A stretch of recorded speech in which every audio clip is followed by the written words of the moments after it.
Bismillah ar-Rahman ar-Rahim, salam alaikum wa rahmatullahi wa barakatuh. Que la paix soit avec vous. Bienvenue sur ma chaîne. Comme d'habitude, je prends un sujet de conversation et j'essaie de m'étaler le plus possible sur le temps qui m'est donné pour un petit peu l'exploiter quelque part. Voir un petit peu ce que les gens pensent comme moi, ce que moi je suis dans le faux, dans le vrai, dans le déni, dans l'absurdité. Donc, il y a toujours quelque chose à chercher, toujours. Aujourd'hui, j'ai lu un paragraphe dans un livre. Et ça m'a rappelé, quand j'étais jeune, à l'école coranique en Tunisie, un hadith qui nous est parvenu. Je vais vous le dire en français directement, sans le traduire en arabe. Ça sert à rien, puisqu'il y a des gens avec qui je parle ne comprennent pas en arabe. Donc je vais directement essayer de traduire le sens et non pas les mots littéralement. Parce que sinon, ça ne veut plus rien dire du tout. Le prophète Mohammed était assis avec ses compagnons en leur enseignant quelque chose à ce temps-là. La chose dont il était en train de leur enseigner, on n'en sait rien c'était quoi. Mais ce qui va venir, c'est le plus important. C'est un geste qui va être fait et à partir de ce geste-là, on va en déduire énormément de choses qui existent jusqu'à aujourd'hui et que les gens ont pris en compte, les États ont pris en compte, les chrétiens, les juifs, les machins ont pris en compte. Pourquoi? Parce que c'était une vérité et cette vérité-là, quand existe et que les gens en prennent compte, c'est que elle est vraie. Elle n'a pas été faussée. Donc il était là avec ses connaissances et il y en avait un qui était assez pauvre quand même, qui est venu s'asseoir devant, à côté de quelqu'un qui était bien habillé, riche. Ce riche, qu'est-ce qu'il va faire? Pour faire court, il va s'écarter, il va enlever ses vêtements et les mettre juste sur lui. Le prophète a vu ce geste-là. Il va en profiter pour donner une grande leçon à l'humanité. Écoutez bien ce qu'il lui a dit. Alors, c'est peut-être traduit, mais le sens est là. Il y a des gens qui vont voir d'autres sens, oui, mais le sens fondamental, il est là. Le sens primaire, le sens du début, de ce qu'on peut après négocier ou pas, voir ou pas, étudier ou pas, il est là. Il lui a dit, question, réponse, est-ce que tu as eu peur qu'il te salisse avec sa pauvreté ou tu as eu peur qu'il devienne riche comme toi?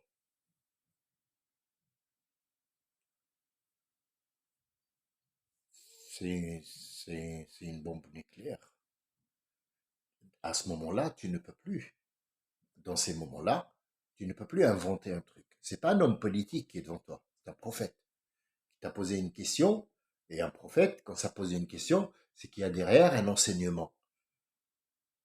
Il lui a dit pour me racheter, parce que effectivement, il m'a semblé pauvre et je voulais pas que ce pauvre se frotte à moi. Voilà, tout simplement. Mais pour me racheter, pour te montrer que moi, j'ai compris ma faute et je vais lui donner la moitié. Le prophète va poser la question au pauvre, est-ce que tu veux la moitié de son argent? Il lui a dit non, ya Rasulallah, non. J'ai peur de devenir comme lui.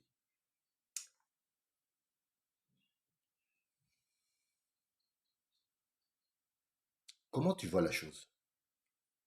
Tu vois, ici, il n'y a ni Coran, ni Moïse a fait la mer Rouge, ni rien du tout. On parle d'une situation qui est dans la société depuis X milliards d'années et que ce prophète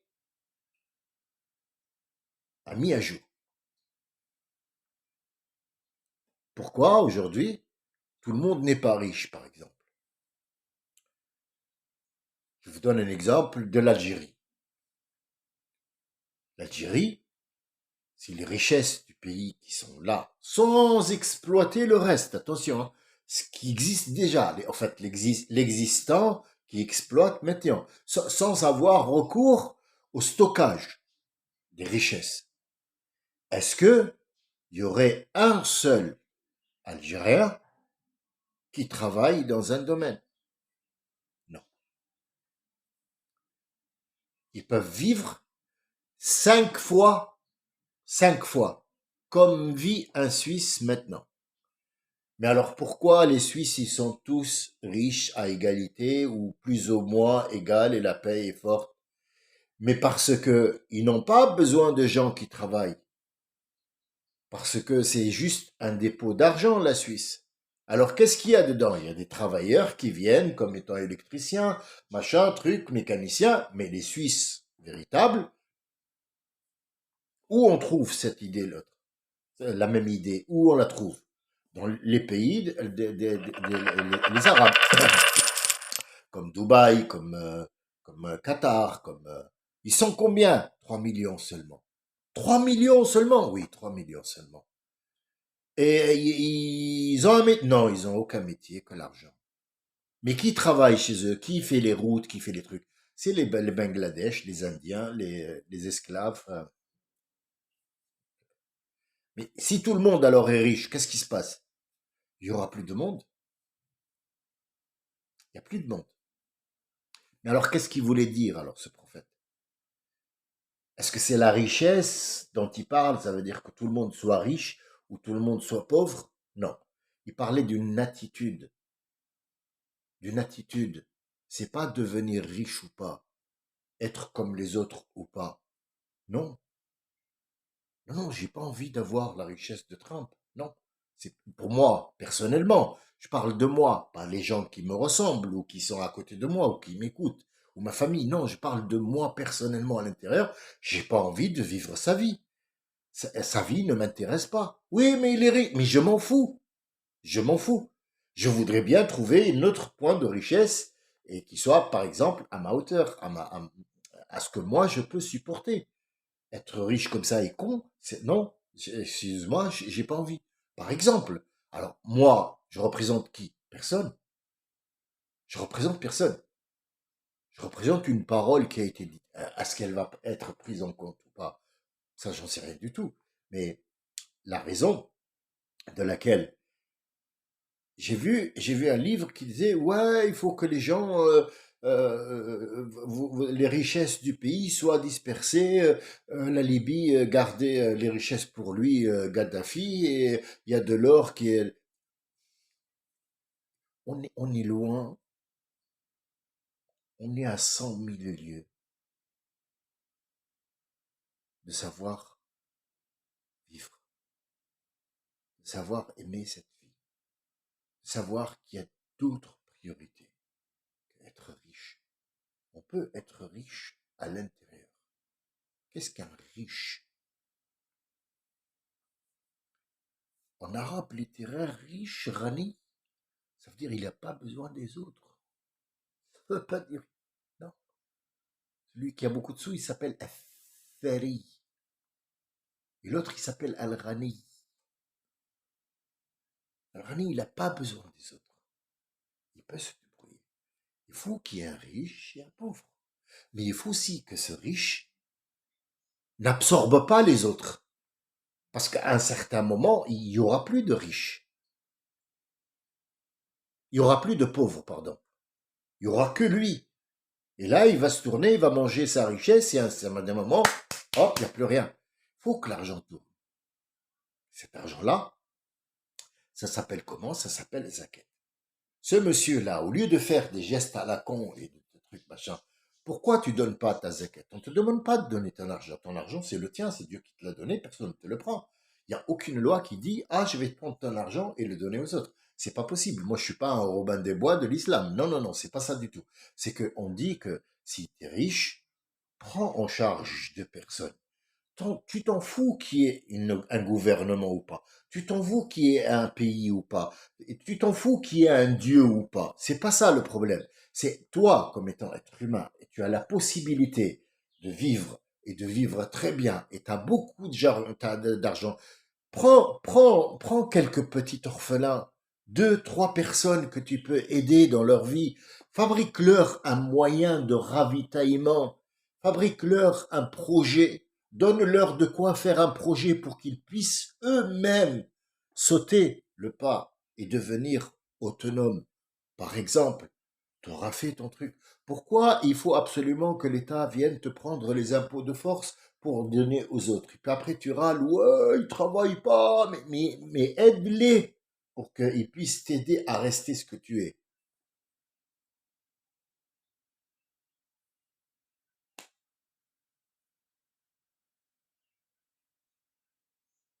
On est dans un monde lamentable. Je vous assure qu'on est dans un monde lamentable.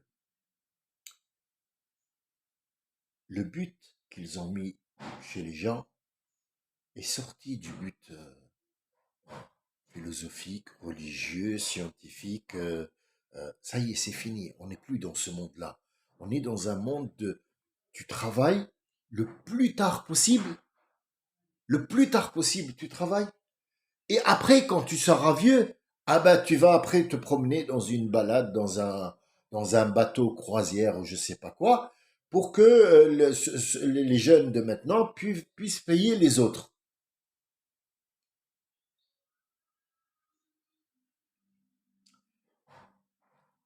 Je vais faire aucune réforme, moi. Je suis un artiste peintre.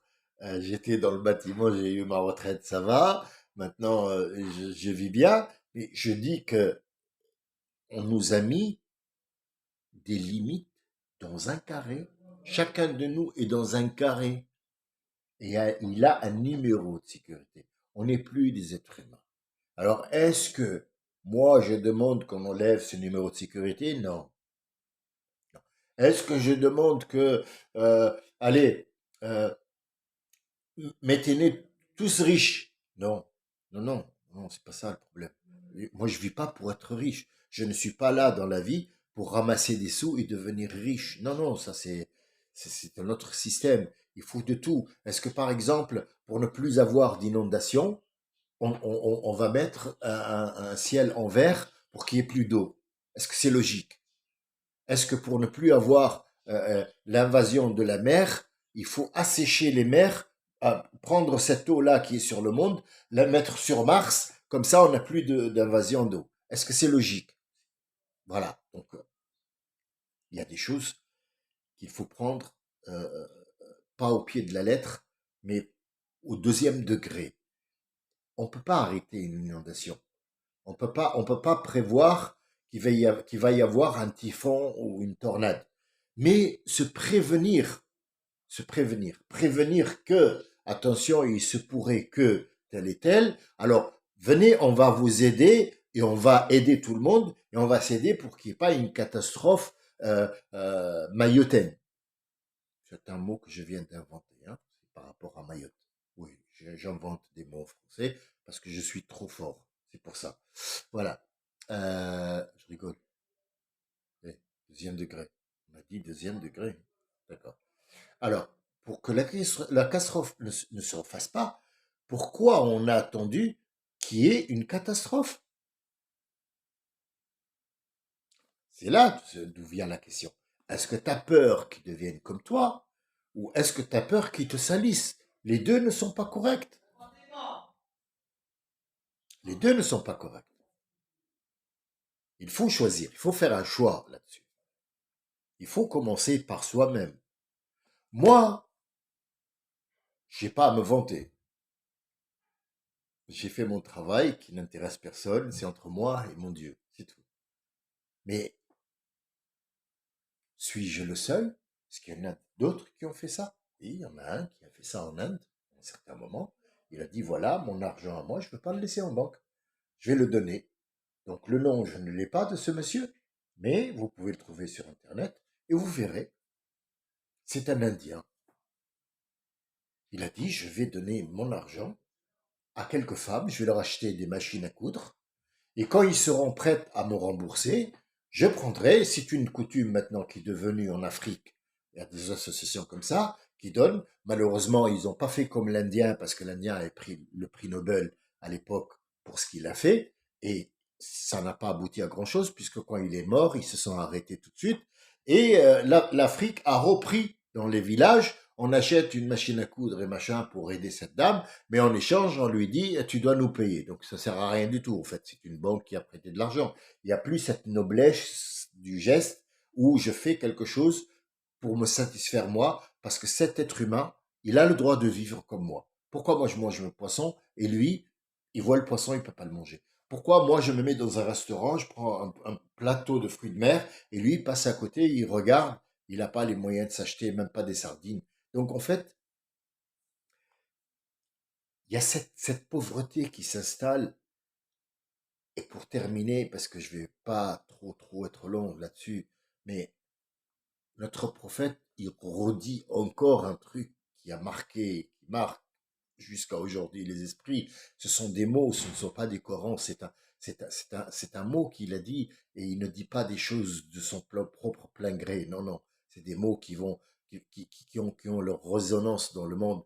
Il dit كاد الفقر أن يكون كفرا. Ça veut dire il a failli de peu, il a failli de peu que la pauvreté soit de la mécréance. Comment ça, mon ami? Je n'ai pas compris ce que tu viens de me dire. C'est très facile. Ça veut dire que je t'ai donné un cerveau. Je t'ai donné des sentiments. Quand tu mélanges le cerveau et le sentiment, tu trouves que tu dois aider l'autre. Ne pas le laisser dans sa pauvreté. Sinon, tu devrais être un mécréant. Mécréant, ça veut dire quoi? Ça veut dire que quelqu'un qui est hors la loi. Donc, laisser les autres dans leur pauvreté pour qu'il y ait des catastrophes après, ça pourrait devenir, ça aurait pu être nommé comme étant de la mécréance. Vous voyez, la mécréance, c'est pas une histoire de j'ai fait la prière ou pas, je suis juif ou pas, je suis catholique ou pas, je suis sikh ou pas. Les conneries, on nous berce tous les jours avec les mêmes histoires, tous les jours, rebelote, rebelote, rebelote. Tu peux être mécréant parce que tu as fait du mal autour de toi pour des gens qui n'ont aucune religion,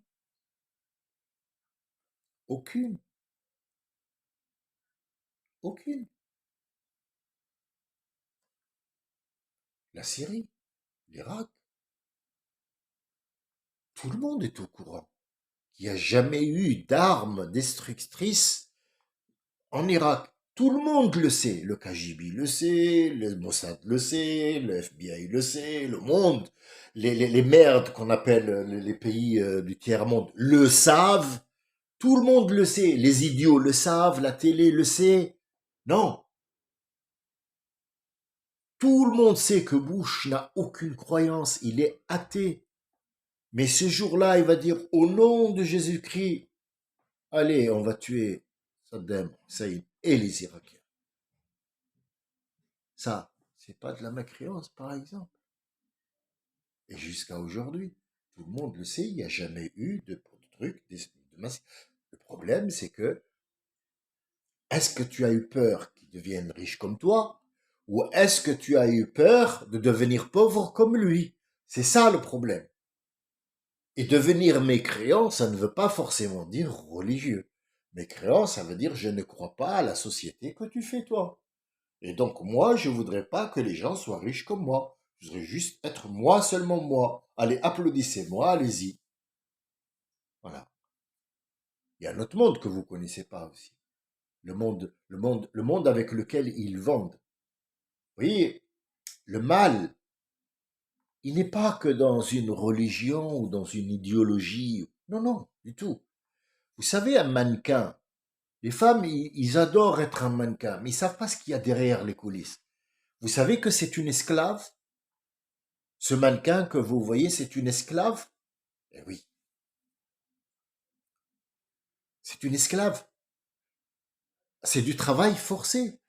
C'est une femme qui a signé pour manger une salade et un radis par jour. Crève de faim, j'en ai rien à foutre. Demain, je trouve 200 grammes, t'es foutu, ta carrière, elle est foutue.